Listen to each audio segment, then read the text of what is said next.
What's up, guys? Welcome back to the channel. My name is Fadi. This is BoostITFORward.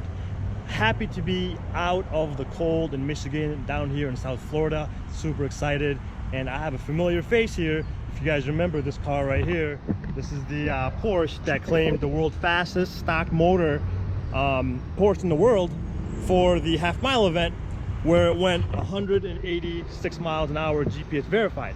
Well, we know it's the fastest Porsche in the world with a stock motor, right? But now we want to see how quick it is.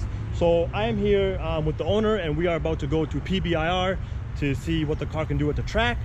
We're hoping for 9.5, 9.6, somewhere along those lines. It's got Mickey Thompson 19-inch wheels in the back, and it's sporting the BBS 20-inch wheels in the front. So we are on our way right now to PBIR, see what the car can do. 950, you guys think it can do it? I don't know, we'll see. Let's go find out.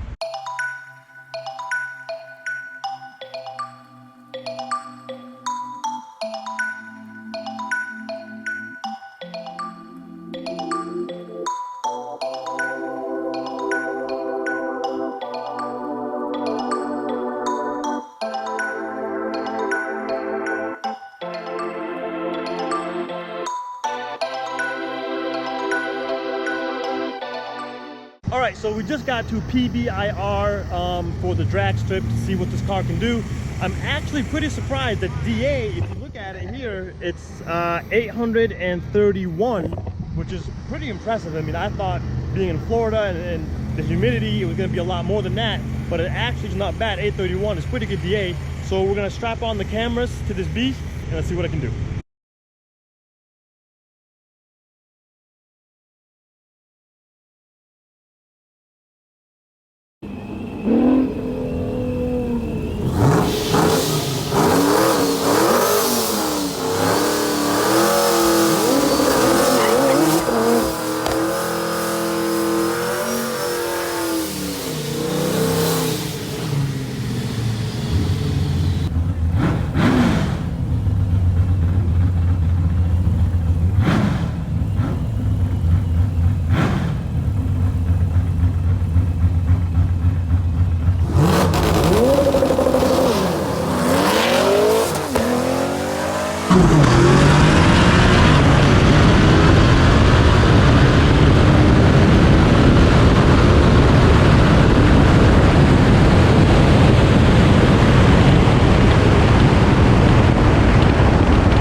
All right, you guys, so first I want to say, I know this is a little bit of a different view for you to see me talking to you from this point of view versus outside in the garage, but it's like 40-mile-an-hour winds out there, and I will literally just blow over if I go out there. So for today's video, I'm going to talk to you from this perspective. So big congratulations to the Porsche owner for going 9.5 at 147 plus miles an hour.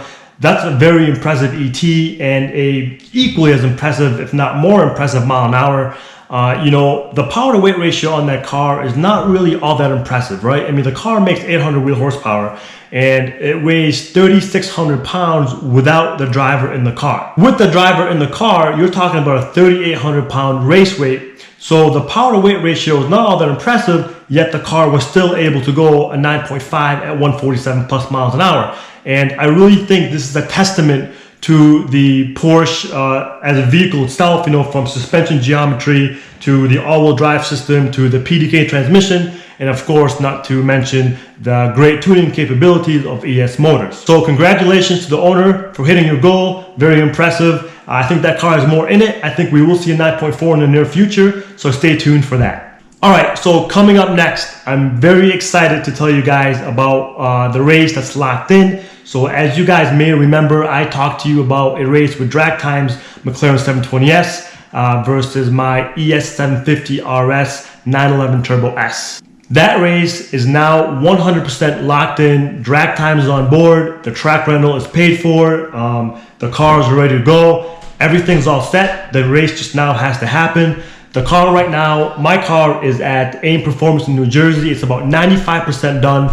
We got pump gas dyno numbers, but I don't have race gas dyno numbers just yet. They're working on that right now as we speak. So it won't be done for another couple of days. And then they're gonna do some street testing, and then it's gonna go straight from New Jersey to the track where I'm going to be racing drag times in his McLaren 720S. So the question now that I want to know from you guys is who is going to win this drag race, right? And I want to talk to you about 3 different points regarding this race. And I want to get your opinion on it, and I want to tell you my opinion. So the first point is going to be getting off the line at the track. So this is obviously one of the big aspects of racing, especially drag racing, to who is going to win the race.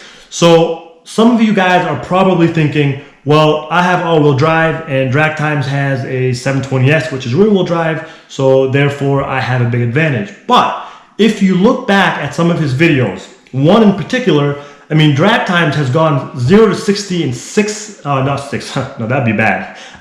0 to 60 in 2.3 seconds. 2.3 seconds. I don't think there's a Porsche in the world with VTG turbos and full bolt-on that has gotten 0 to 60 in 2.3 seconds. And if there is, I apologize, but not that I know of. The point I'm trying to make is that that car can get out really, really well. So that negates any kind of advantage that I have from an all-wheel drive system. I would say that him and I are both kind of a wash when it comes to getting out and 60 foot and 0 to 60 at the track. The second thing I want to talk about is going to be power to weight ratio, right? So this is obviously very important. It's very general, but it's very important. So power to weight ratio. So my car is going to make about 800 wheel horsepower. It hasn't been on a dyno yet, like I said, but we are assuming it's going to be right about 800 wheel horsepower. And the car weighs 3,600 pounds.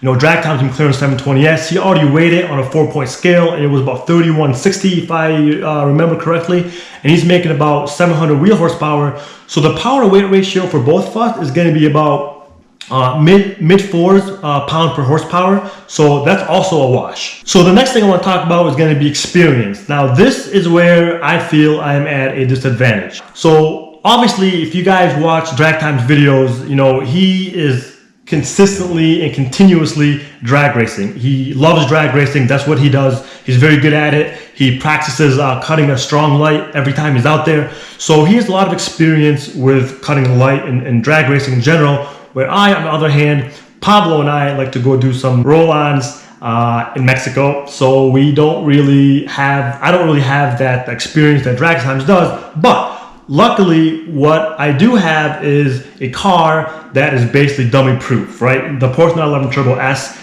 I mean, basically to launch that car, right? Get on the gas, get on the brakes, get on the gas, get off the brakes, and the car just propels you forward. All you have to do is basically just hold on. So from that aspect, yes, he has more experience than me. But again, you know, I'm backed up by a car that will basically do everything for me. So hopefully that makes that a wash. So the last thing I want to talk about is the time I'm going to have with my car before I get to the drag strip. So unfortunately, the car is going directly from AIM in New Jersey to Florida to the racetrack to race drag time. So I'm not going to have any time really to get acquainted with the car.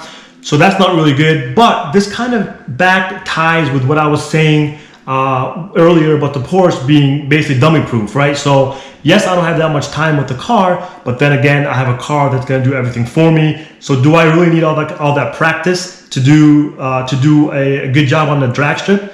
I mean, probably, but also probably not. I don't know. It's not that big of a deal. You know, had this been a rear-wheel drive car, that's a manual or something, that'd be a different story. But being that the Porsche is what it is, I think I should be okay. All right, so I talked to you guys about power to weight. I talked to you guys about experience. I talked to you guys about getting off the line. I talked to you guys about acquaintance with the car. You guys know my opinion regarding these points. My question is to you, knowing all these points, what is your opinion and who's gonna win the race? Let me know in the comments below. All right, guys, thank you so much for tuning in and watching this video. I hope you enjoyed it. As usual, if you enjoy this type of content, please subscribe to the channel, hit the like button, and make sure your notifications are on. I'll see you guys soon from PBIR, where I'm with Drag Times. See you then.